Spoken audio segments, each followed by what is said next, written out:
The hearing room was bright, cold, and buzzing with quiet tension. Cameras were fixed, the media waited for headlines. It was a regular day in Washington. It wasn't.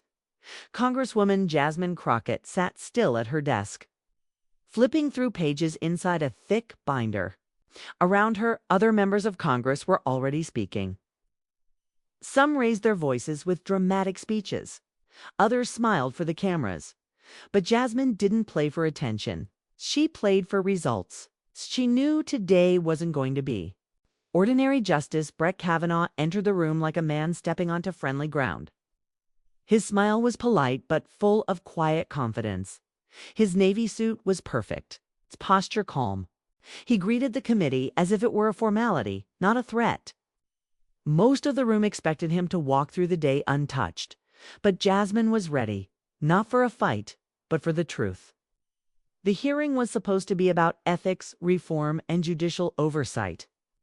On paper, it sounded harmless, but underneath those words hid something darker. Years of hidden influence, unchecked power, and rulings that shaped the lives of millions without anyone truly watching. When Jasmine's name was called, she adjusted the microphone. She looked straight ahead, no smile, just focus. She opened her binder and turned to a section marked in red tabs. Justice Kavanaugh, she began, her voice clear and calm. I'd like to ask you about patterns. He raised an eyebrow, a slight smile tugging at the corners of his mouth, a familiar smirk. She could feel it the way powerful men sometimes smiled when they thought they couldn't be touched. I've noticed, she continued, that in nearly every major case involving bodily autonomy, corporate immunity, and campaign finance irregularities, your vote has followed the same direction, often in favor of large institutions, often at the expense of individual rights. Kavanaugh gave a small chuckle. His hands were folded neatly on the table. Congresswoman, he said, leaning slightly forward, are you suggesting that I don't understand the Constitution? The room shifted. Some members looked down. Others tried not to react. But Jasmine didn't blink. Her next words didn't rise in anger. They cut through the air like ice. She leaned forward slightly and asked, are you laughing because I'm right, or because I'm not supposed to be allowed to be this, right? The silence was instant. The kind of silence that presses against your chest and makes your skin feel colder. Reporters stopped typing. Staffers froze mid-sip of coffee. Even the cameras didn't move, just stared. Justice Kavanaugh said nothing. For the first time, he wasn't smiling. Somewhere behind him, two of his aides exchanged glances. Nervous. Quick, like they had just realized something dangerous had slipped through. One of them bent toward the other and whispered. A moment later, someone tried to change the subject, but it didn't work. The moment had already happened. Everyone had felt it. Jasmine didn't back away. She continued calmly, bringing up past rulings, quoting legal texts, and pointing to a pattern in court decisions that had gone unnoticed or worse, ignored. She wasn't just talking about opinions. She was talking about consequences, about real people, about power and the silence that protected it. Then something strange happened. As she closed her binder, a second folder, one she hadn't opened, slid slightly forward across the desk. A journalist in the front row noticed it and zoomed in with their camera, stamped in bold red letters across the cover, classified. The image would soon be all over the news. But in that moment, no one said a word. Not about the folder. Not about the silence. Not even about the smirk that had vanished from Kavanaugh's face. Because something deeper had just been triggered. The hearing was no longer just a meeting. It had become a warning shot. And Jasmine Crockett had just changed the rules. The folder marked classified hadn't been in Jasmine Crockett's binder when she arrived. She was sure of that. It wasn't hers. After the hearing ended, staffers rushed forward. Microphones were unplugged, papers gathered, cameras shut down. But Jasmine didn't move. Her eyes stayed on that folder. Someone had placed it there intentionally, quietly. The question was, why? Her chief of staff, Lena, arrived within minutes.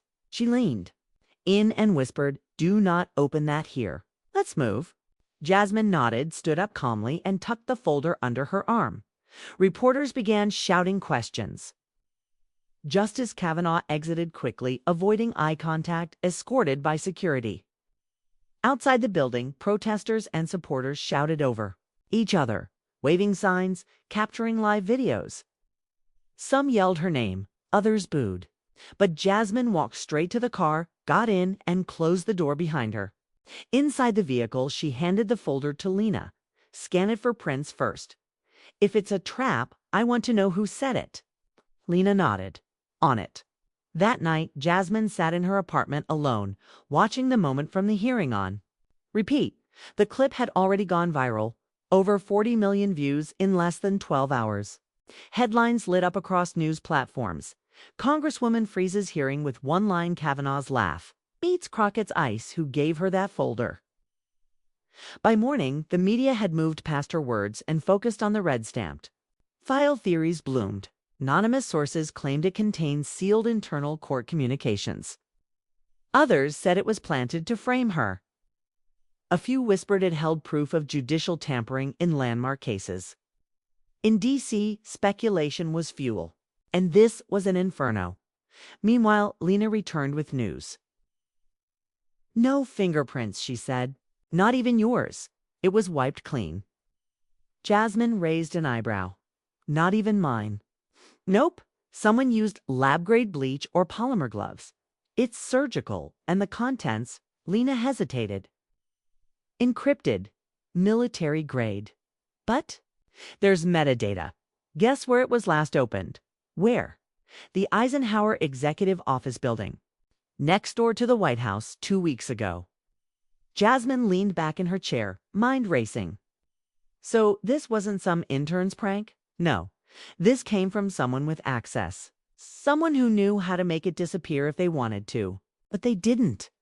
They put it in your hands, in front of the entire country. Jasmine stood, walking to the window, watching the Capitol dome glow in the distance. Her instincts screamed that this wasn't just about Kavanaugh anymore. Then Lena's phone buzzed. A message from an encrypted source. Check SCOTUS memo. 11B buried clause. It links.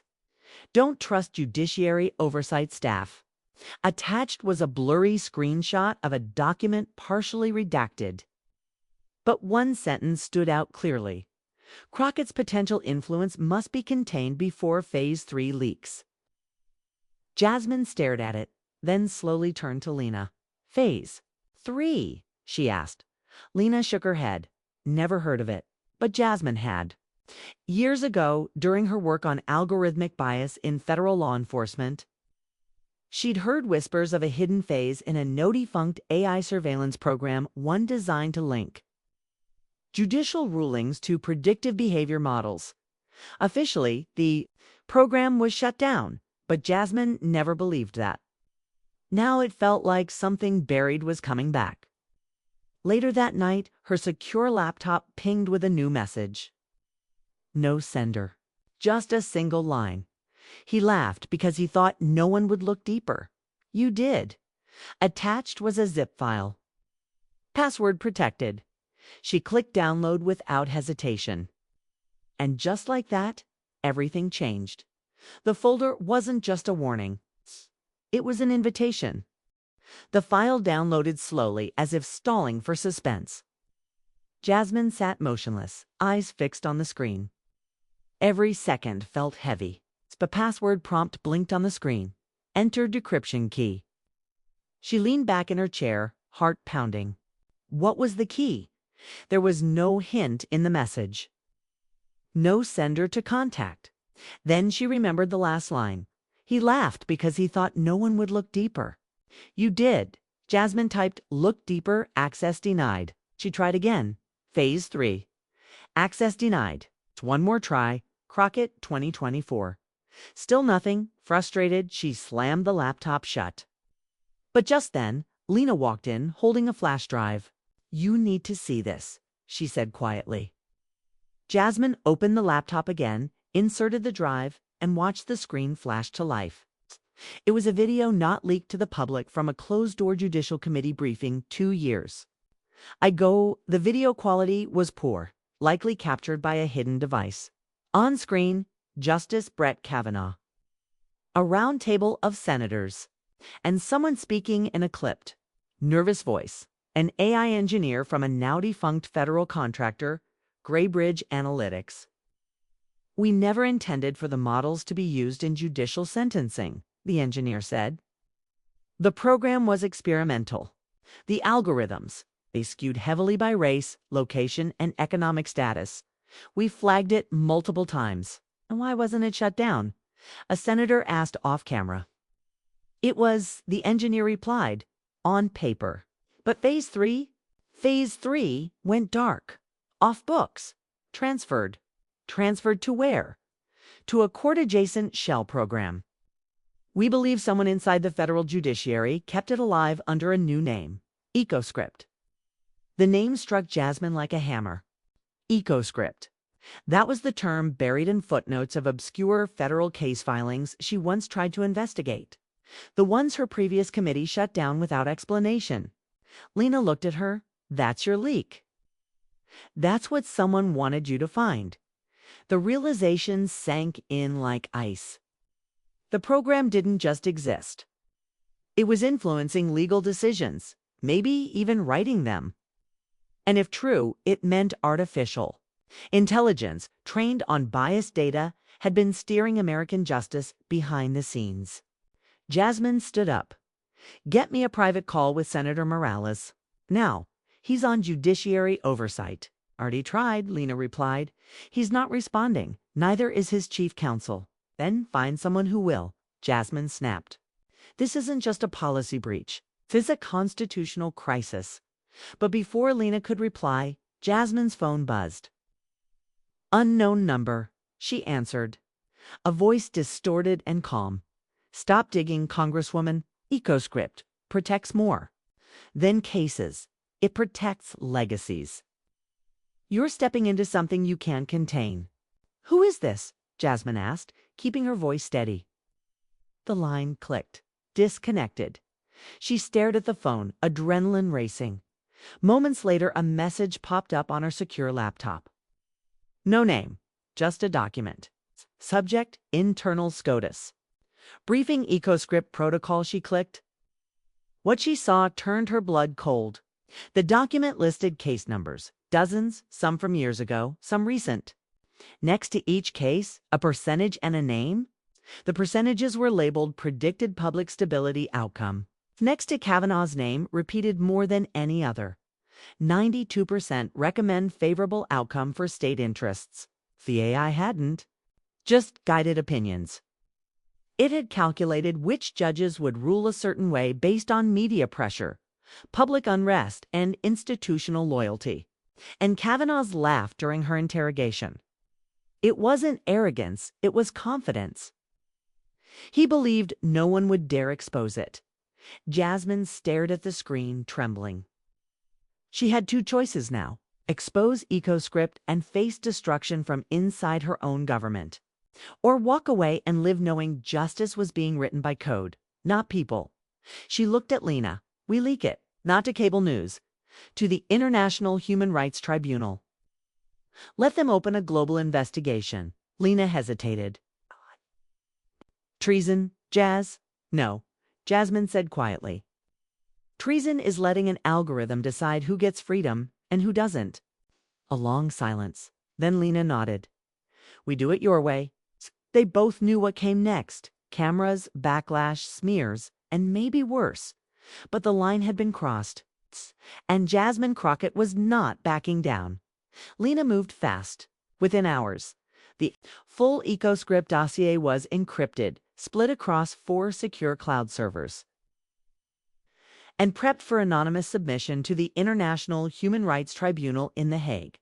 They both knew timing was critical. Any delay meant exposure.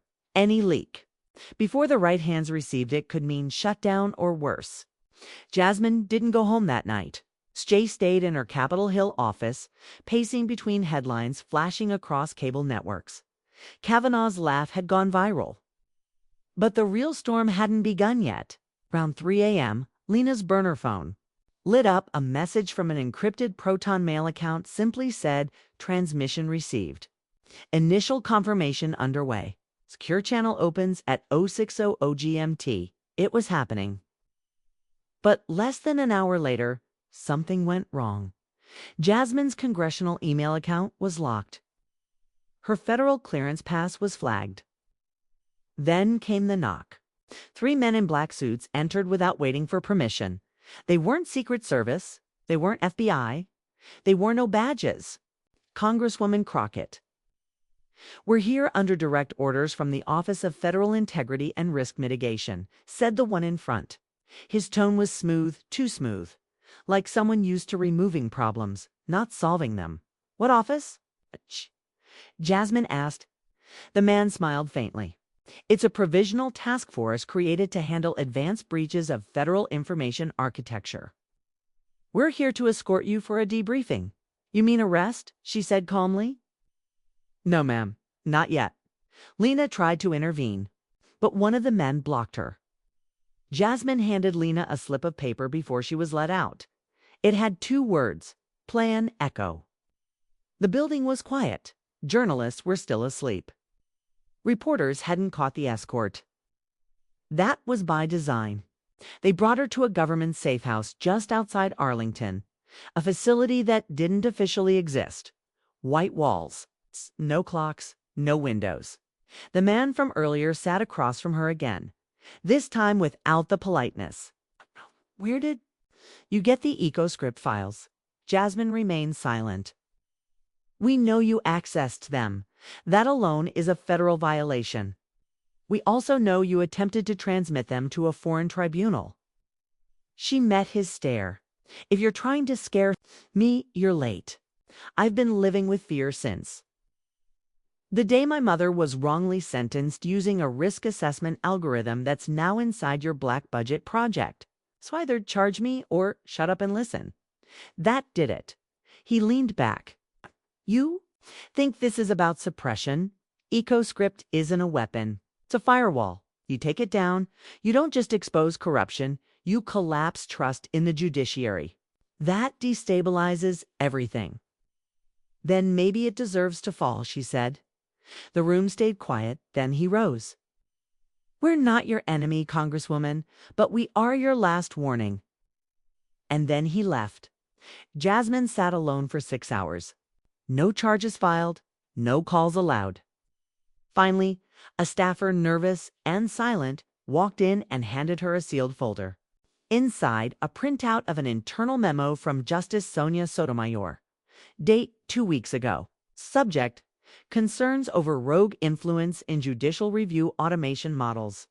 Requesting oversight. Sotomayor had known. She had tried to raise it quietly, and someone had shut her down. That explained her interruption during Jasmine's speech in court. It hadn't been opposition, it had been fear. Fear of what might happen if Jasmine pulled the curtain back. Back in her office by sunrise, Jasmine met Lena again, and neither spoke. They just went to work. Lena contacted a source at Le Monde in Paris, another with Al Jazeera English, then ProPublica. All respected, global, not tied to U.S. corporate media. The files were ready. But at 10:12 a.m., as they hit send, the lights in Jasmine's office went out. Power failure. No signal. "The screens went black," Lena whispered. "This is a direct block." Jasmine opened her window and saw them 2 black SUVs across the street, antennas on the roof. Interference rigs. But it was too late. Because one outlet, a rogue data transparency collective in Berlin, had already posted a PDF titled EcoScript. U.S. Judicial Bias Engine confirmed it spread like wildfire. Within 3 hours, the PDF was trending in 5 languages. The UN issued a statement of grave concern. The European Parliament demanded an emergency session. Back in Washington, the Supreme Court went into lockdown. Chief Justice Roberts issued a rare statement. These allegations, if true, represent a profound threat to the independence of the judiciary. We will not be silent." And still Brett Kavanaugh said nothing. No press conference, no public denial, just a photo. Him leaving the courthouse, head down, no smirk. Because the smile had cracked, and Jasmine knew this was only the beginning. The U.S. Capitol was a fortress by noon. Media vans lined the street like a siege. Protesters gathered outside the Supreme Court, not for the usual scripted chants, but for something raw. Older, more unsettled. There were signs that read, "Who programs justice?" And Jasmine didn't lie. Inside, Congress scrambled. Emergency ethics sessions, security briefings. Half the Judiciary Committee claimed to know nothing about EcoScript. The other half refused to comment. Still, Jasmine Crockett had not backed down. She stood behind a podium in a press room that wasn't meant for viral moments. No flags, no polished lighting. Just a folding mic and a dozen hungry reporters. "I wasn't elected to be silent," she said, "and I won't apologize for demanding the truth. EcoScript is not about national security. It's about institutional cover. And that cover is blown." The room lit up. Before she could step down, a journalist from The Guardian asked, "Congresswoman, have you been contacted by the Department of Justice?" Jasmine paused. "Yes. What did they say?" They didn't speak. They listened. Then they hung up. And then she walked out, but not alone. Justice Sonia Sotomayor was waiting in the hallway. It was the first time that two women had spoken since that day in court. No microphones, no staff. Just two legal minds separated by a generation and brought together by a machine neither had built. But both had now helped expose, I read. "The files," Sotomayor said quietly. "So did the world," Jasmine replied. The justice sighed. "It's worse than I thought." "You knew something, didn't you?" "Before the hearing, I suspected," she admitted. "But I was told it was internal analytics, nothing more. I thought if I challenged it directly, it would disappear, or I would." "You tried to stop me in court," Jasmine said. "No," Sotomayor replied. "I tried to protect you." For a moment there was silence, not awkward, but solemn. Then the justice handed her a folder. "Read it when you're alone. But know this, Kavanaugh isn't the only one with ties to the EcoScript team. This goes beyond one smirk and one courtroom. It's layered through the federal bench. Names you've trusted." Jasmine took the folder without opening it. "What do you want me to do? Expose it loudly? But be smarter than me." "I waited too long." Jasmine nodded, then turned to leave. The moment wasn't emotional. It was surgical. A transfer of burden from one voice of resistance to another. Back at her office, Lena was already racing against time. "Foreign media outlets are getting blocked," she said. One in Berlin had their servers seized. Another in Qatar was pulled off air for technical review. Someone's cleaning house. "Then we go domestic," Jasmine said. "That won't be enough. They'll strangle the story before it breathes." But Jasmine had one card left. An old friend, Malik Jennings, a former Pentagon analyst turned independent documentarian. He once exposed the quiet privatization of military data systems and had disappeared into the archives of YouTube and underground newsletters. But Jasmine knew where to find him. A burner call, 3 rings. "Jasmine," he said, "I was waiting. For your voice, you still have a camera. I never turned it off." They met at an abandoned metro terminal near DuPont Circle. A bag with 3 GoPros, a drone kit, and a single handheld mic. "What's the angle?" he asked. "Truth, not polished, just raw." They started recording in her car. The video wasn't slick, didn't have captions or music. It was Jasmine talking into a lens about algorithms, hidden code in judicial databases. And the day she realized judges were reading opinions shaped by invisible bias metrics labeled neutral. In less than 15 minutes, the video was cut, uploaded, and titled, "What They Never Told You About the Courts." It blew up in 4 hours. 6 million views, then 10, then 15. Kavanaugh still hadn't spoken, but former clerks had started leaking anonymous emails. One confirmed he was briefed on behavioral impact scoring years ago. Another admitted removal of racial inference lines was denied twice by internal counsel. And then came the twist no one expected. The Supreme Court's internal IT manager, anonymous voice modulated, appeared on a podcast with a simple confession.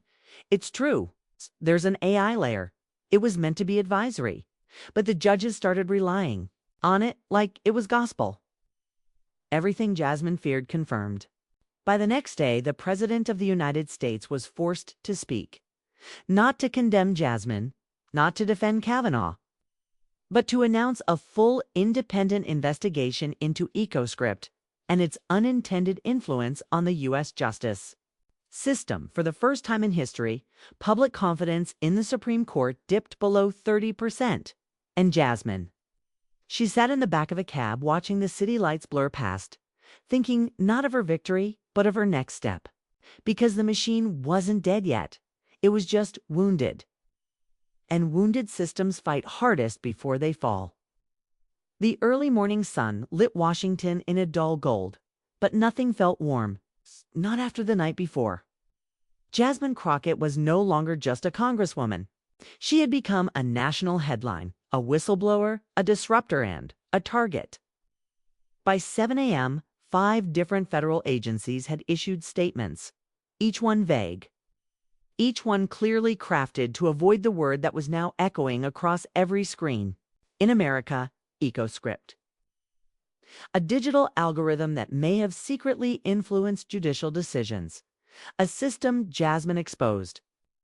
A name now whispered like a virus in every legal chamber. But the machine wasn't backing down. That morning, her security detail doubled. A staffer from Homeland Security requested a private meeting. Jasmine refused. If they want to talk, she said to Lena, they can do it in public. Like I did. But Lena was visibly shaken. Do you need to see this? She pulled up her phone, a video, a deepfake. 'Twas Jasmine or someone who looked like her, saying inflammatory things about the Supreme Court, threats, language that Jasmine would never use. But it was convincing. It's convincing. Where did this come from? Jasmine asked. Telegram. Reddit. It's spreading fast. The warning was clear. Fight the system, and the system fights back dirty. Still, Jasmine refused to hide. By mid-morning, her interview with Frontline America was confirmed. It would air live at 7 p.m. No scripts, no edits, no safe questions. Back at the Capitol, whispers grew louder. Senator Abrams, an old liberal icon, asked to see her behind closed doors. You've gone too far, he told her. I'm not saying you're wrong, but you've lit a fire you can't put out. You mean the truth? Jasmine asked. I mean the walls you've cracked? Were load-bearing? You think EcoScript was the only algorithm? They're using predictive models in immigration courts, housing policy, even national security classifications. What happens when all that comes out? Then we deal with it. And if they don't let you, he didn't wait for an answer, just placed a hand on her shoulder. Don't get comfortable, Jasmine. The storm hasn't even started. And he walked away. That evening, the Frontline interview began. The anchor, Jonathan Krieg, wasted no time. You've been called a hero and a destabilizer. Which are you? Jasmine sat still. Neither. I'm someone who believed the court should be about law, not code. Do you believe Brett Kavanaugh knowingly used AI-influenced rulings? I believe he laughed when I mentioned patterns. And now we know those patterns had names, weights, and suggestions. EcoScript, yes, and EcoScript is just the beginning. Krieg leaned in. You've seen more files? Jasmine hesitated, then nodded. There are versions of the program used internationally, shared through a NATO-endorsed software exchange. Some courts in Europe and Latin America have seen trial runs. If you're saying the U.S. may have exported judicial bias, I'm saying we might have infected global justice with a code designed by corporations and protected by silence. The room went cold. Viewers at home were frozen. social media exploded again. Hashtag Echo Leak, hashtag Justice Hijacked, hashtag Crockett V's, the code. But just as the broadcast wrapped, a second video dropped. This one was real. A whistleblower from inside the Department of Defense. His face blurred, voice altered. He confirmed that EcoScript's core predictive model had been military tech. Originally built for surveillance profiling overseas, repurposed for civilian law in the name of efficiency. The code, still classified. The original author deceased. Suicide, the report said. That night, Jasmine didn't go home. She and Lena moved into a secure location offered by Malik, the documentarian. A windowless loft above a forgotten jazz club once used as a press safe house in the 70s, and there they planned their next move. We can't stop now, Jasmine said. We go deeper. Names, contracts, emails. I already started, Malik said. You remember that memo from the internal court system? The one that was leaked and dismissed as fake. It's the one with the anonymous red stamps. Yeah, it matches metadata from the Pentagon's early AI assessments. Same timestamps. Same formatting system. Someone buried it years ago. And someone else just tried to delete every copy on the server last night. They're wiping the trail, Lena whispered. No, Jasmine said. They're confirming it's real. The three of them worked through the night, sorting files, mapping connections. A wall of string and photos began to take over the loft. Judges, tech companies, defense contractors, law school deans. Names started repeating. And in the center, one woman, Chief Justice Helena Reeds, long respected, rare questio. They were down 2 hours. The Supreme Court had just announced an emergency closed session. No explanation, no public docket. But everyone knew what it was about. EcoScript had become too big to hide, too loud to silence. The walls of power were rattling in the loft above the jazz club. Jasmine, Malik, and Lena stood around a war room of paper and code. Red strings connected everything. Defense contracts, AI model licenses, secret judicial retreats. And a line that pointed directly at Chief Justice Helena Reeds. Jasmine looked calm on the outside, but inside her mind raced.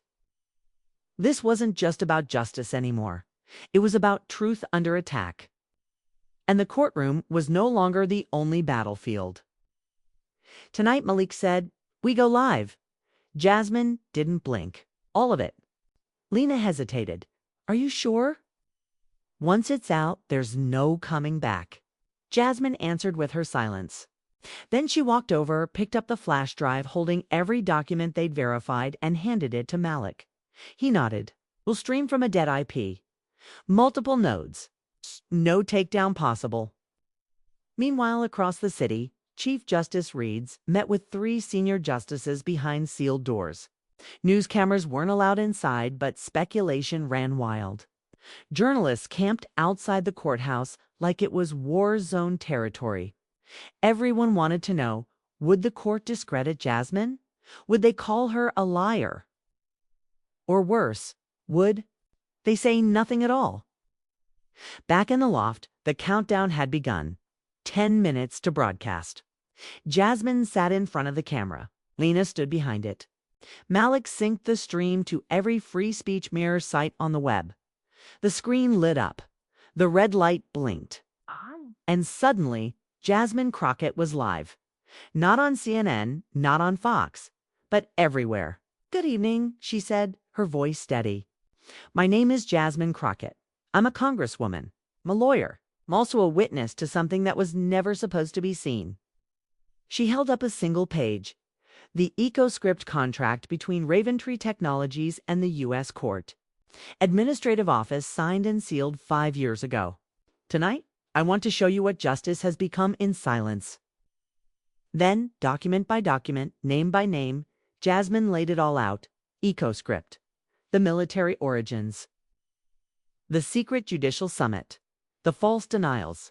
The suicide of the lead developer. The manipulation of sentencing data. The attempt to deepfake her into silence. She did not shout. She didn't need to. She simply told the truth. And the world listened. 1 hour later, her video was trending in 40 countries. Governments were issuing statements. International courts announced investigations. Even The Hague began making calls. But the most shocking moment came when a second video dropped. And it wasn't from Jasmine. It was from Justice Evelyn Park, one of the youngest members of the Supreme Court, recorded secretly from her home. "I can no longer remain silent," she said in the video. "I was at the summit. I questioned EcoScript. I was told it had already been authorized. I now realize I've failed my oath. And then Chief Justice Reeds threatened to block my advancement if I spoke." The video exploded. By midnight, protesters gathered outside the Supreme Court, not shouting, standing in absolute silence, holding up red USB drives in the air. Inside the court, emergency lights flickered. In an unprecedented act, 3 justices submitted a formal request to delay all current rulings involving EcoScript, pending internal investigation. And Chief Justice Reeds, she disappeared. No one saw her leave. Her car was still parked. Her phone went dark. FBI units were dispatched to her Georgetown home. It was empty. In the loft, Lena turned to Jasmine. "You broke the machine." "No," Jasmine said. "I just unplugged it." The next morning, the president called a joint session of Congress. Lawmakers from both sides stood, confused, angry, but united in one simple understanding. Something had changed. Across the nation, old systems trembled. Laws built on AI models were paused. Judges recused themselves. Defense lawyers filed hundreds of motions. The Department of Justice announced the largest ethics probe in American judicial history. And Jasmine, she walked into the Capitol like it was any other day. Reporters shouted her name. She didn't stop. She sat in her office, poured a cup of black coffee, and smiled faintly. On her desk sat a copy of the Constitution, spine cracked, its pages worn. She ran her fingers across the first 3 words, "We the people." Later that night, a reporter asked her what she hoped people remembered from all this.